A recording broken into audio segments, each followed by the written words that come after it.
Bonjour à tous. Aujourd'hui, nous allons analyser le comportement et le langage corporel de Donald Trump, du président ukrainien Volodymyr Zelensky, ainsi que de plusieurs dirigeants de l'OTAN.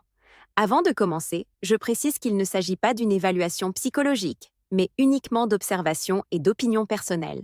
Donald Trump et Volodymyr Zelensky se rencontrent pour discuter de la guerre entre l'Ukraine et la Russie. Leur dernière rencontre ne s'était pas très bien passée, et nous allons voir si l'ambiance est différente cette fois-ci.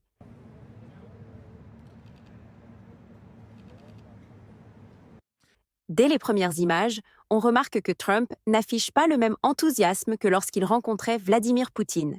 Il n'a pas le grand sourire habituel, il semble plus mesuré et moins énergique. À ce moment-là, on dirait qu'il fait un commentaire sur la tenue de Zelensky, qui s'est habillé de façon plus formelle que lors de leur précédente rencontre.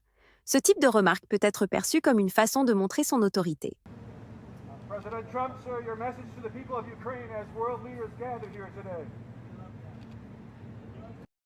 On observe aussi que Zelensky s'écarte légèrement, créant un peu de distance avec Trump. Cela peut être lié au contexte ou au souvenir de leur dernière rencontre. Leur langage corporel est très différent. Trump garde les bras relâchés, tandis que Zelensky écarte les siens, comme pour occuper plus d'espace et montrer de la force. Quand Trump lui met la main sur l'épaule pour l'attirer vers lui, Zelensky résiste et garde sa position. On voit donc ici une sorte de confrontation non verbale. Le mouvement de tête de Zelensky, légèrement relevé, expose un peu plus son cou. C'est discret, mais souvent associé à un signe de fierté ou de confiance en soi. En revanche, le geste de Trump, en le guidant avec une tape dans le dos, donne plutôt l'impression qu'il le traite comme un invité plutôt que comme un égal. Pendant qu'il s'installe, Trump adopte une posture avec les mains en forme de pyramide, un geste qu'on associe généralement aux personnes qui veulent montrer qu'elles maîtrisent la situation. C'est intéressant de noter qu'il était le seul à le faire à ce moment-là. Lors de ses rencontres avec Poutine, ce geste était plus équilibré, chacun le faisait un peu. Ici, Trump semble vouloir montrer qu'il a l'avantage. On remarque aussi une différence d'attitude. Trump tapote légèrement ses mains, ce qui traduit une certaine assurance, alors que Zelensky bouge beaucoup plus, comme s'il avait une énergie nerveuse. Il change la position de ses mains, puis recule légèrement ses jambes, un signe qui peut montrer un besoin de prendre de la distance avec ce qui est dit. Ce genre de mouvement apparaît souvent quand on n'est pas totalement d'accord ou qu'on veut s'éloigner symboliquement. À certains moments, Zelensky déglutit de façon visible, ce qui peut trahir une forte tension. Il évite aussi de regarder Trump directement, ce qui laisse penser qu'il reste marqué par leur précédente rencontre. De son côté, Trump paraît plus calme, plus posé et donne l'impression d'avoir le contrôle. Mais malgré tout, on sent une tension sous-jacente entre les deux. Trump mentionne ensuite la présence de plusieurs dirigeants européens qui vont participer aux discussions. L'atmosphère reste sérieuse et tendue, chacun essayant d'affirmer sa position. Avant de continuer la vidéo, n'oubliez pas de mettre un j'aime et de vous abonner à la chaîne. Ici, vous découvrirez la véritable face de notre monde et de ceux qui nous dirigent. Rejoignez-nous dès maintenant, vous ne le regretterez pas. Revenons à l'analyse. Beaucoup de personnes remarquent que Donald Trump tend parfois la paume vers le haut quand il serre la main, et certains pensent que c'est un signe de soumission. Je n'interprète pas ça de la même façon. Pour moi, c'est lié aux photos officielles. C'est une manière plus confortable de tendre la main tout en gardant une position qui rend bien à la caméra. On le voit d'ailleurs le refaire à ce moment-là. Il avait déjà serré la main de Vladimir Poutine de cette façon, donc je ne pense pas que ce soit une attitude soumise, mais plutôt une habitude face aux médias. C'est simplement une posture adaptée aux photos. En revanche, on remarque un geste intéressant de Volodymyr Zelensky. Quand il déclare que la réunion est très importante, il secoue légèrement la tête de gauche à droite, comme pour dire non. C'est paradoxal, parce que la réunion l'est bien sûr, mais ce mouvement peut traduire un manque de confiance ou de l'inquiétude.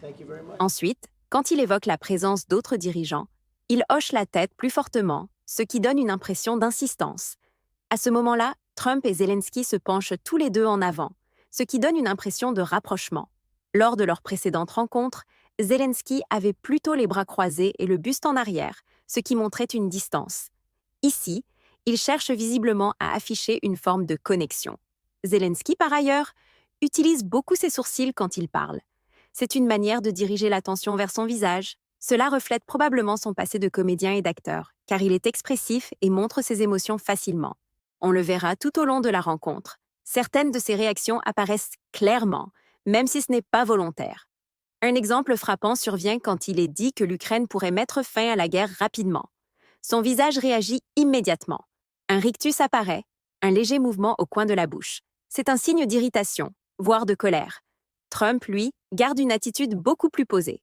Contrairement à sa rencontre avec Poutine, où il était parti avec beaucoup d'attentes et avait semblé déçu après coup, ici, il se montre mesuré, moins enthousiaste, et probablement avec des attentes différentes. À un autre moment, Trump emploie l'expression « ce monsieur veut que la guerre se termine » pour parler de Zelensky, puis il cite directement Vladimir Poutine, en prononçant son nom complet. Cette nuance de langage montre sans doute une relation plus directe ou plus personnelle avec Poutine qu'avec Zelensky. Il y a aussi une séquence plus légère où Trump et d'autres dirigeants complimentent Zelensky sur son costume. Cela provoque des rires, qui paraissent sincères, mais commenter l'apparence reste une manière subtile d'affirmer une forme de supériorité. Ensuite, lors de la réunion avec l'OTAN, on observe Trump au centre, Zelensky à gauche et Emmanuel Macron à droite. Zelensky adopte une posture très droite, bras écartés, occupant de l'espace pour projeter une image de force. Trump reste dans sa position habituelle, bras relâchés, mais son bras touche légèrement celui de Macron, ce qui suggère une proximité plus grande avec lui qu'avec Zelensky, qui se tient plus à l'écart. Macron, avec une main dans la poche, projette une attitude un peu plus fermée. Dans ces échanges, Trump multiplie les compliments et remerciements à l'égard des dirigeants présents. Emmanuel Macron, Giorgia Meloni, le chancelier allemand, le président finlandais, Ursula von der Leyen. À chaque fois, il ajoute une remarque positive ou humoristique. Honor of being with President Zelensky and all of the discussions that we've had. We've covered a lot of territory, and I spoke indirectly with President Putin today. We're going to call President Putin. Ce qui est une façon de renforcer ses relations. On voit Macron acquiescer régulièrement, montrant son accord et son soutien. Son langage corporel suggère qu'il adhère à ce qui se dit. Puis, le secrétaire général de l'OTAN prend la parole. Sa posture est grande, ses gestes sont amples, les mains ouvertes. Il insiste avec force sur la nécessité de mettre fin aux destructions et aux pertes humaines en Ukraine. Il prend son rôle très au sérieux et veut s'assurer que son message soit entendu. À la fin, on constate que, même si Trump et Zelensky ne semblent pas avoir une relation particulièrement proche, il n'y a pas d'hostilité ouverte. Leur langage corporel montre qu'ils peuvent coopérer, même si la dynamique n'est pas comparable à celle entre Trump et Poutine. Cette rencontre ressemble davantage à une réunion formelle qu'à un grand événement. Les attentes étaient différentes, et cela se voit dans l'attitude générale de chacun. En conclusion, on peut dire que Trump et Zelensky ont montré quelques moments de cordialité, mais leur interaction reste marquée par une certaine distance. Alors que la rencontre avec Poutine ressemblait à un événement symbolique, celle-ci apparaît surtout comme une réunion de travail. En résumé, cette rencontre entre Donald Trump, Volodymyr Zelensky et les dirigeants de l'OTAN montre clairement à quel point les relations internationales sont complexes et marquées par des rapports de force subtils. Le langage corporel de chacun nous révèle beaucoup. Trump, plus mesuré qu'enthousiaste, semble chercher à garder le contrôle et à cultiver ses alliances. Zelensky, de son côté, affiche à la fois de la tension et de la détermination, cherchant à être entendu et reconnu malgré une relation distante avec Trump. Les autres dirigeants, comme Emmanuel Macron ou le secrétaire général de l'OTAN, montrent leur soutien par leurs gestes et leurs attitudes, ce qui renforce l'idée d'une solidarité occidentale face à la guerre en Ukraine. Même si cette réunion ne respire pas la proximité ou la chaleur, elle illustre bien l'importance de la diplomatie et des symboles. Chaque sourire, chaque posture, chaque geste compte et envoie un message. Contrairement à la rencontre avec Poutine, qui avait été vécue comme un événement marquant, cette réunion ressemble davantage à un travail collectif, sérieux et stratégique. Et c'est là tout l'intérêt de cette analyse. Comprendre que la politique ne passe pas seulement par les mots, mais aussi par les attitudes et le langage du corps. Si vous avez apprécié cette vidéo, n'oubliez pas de mettre un j'aime et de vous abonner à la chaîne pour ne rien manquer des prochaines analyses. Activez aussi la cloche pour être averti dès qu'un nouveau contenu sort. Et dites-moi dans les commentaires ce que vous pensez de cette rencontre. Avez-vous remarqué d'autres gestes, d'autres signaux qui vous paraissent importants? J'aimerais beaucoup lire vos observations et vos avis. Merci d'avoir regardé jusqu'au bout. On se retrouve très bientôt pour une nouvelle analyse.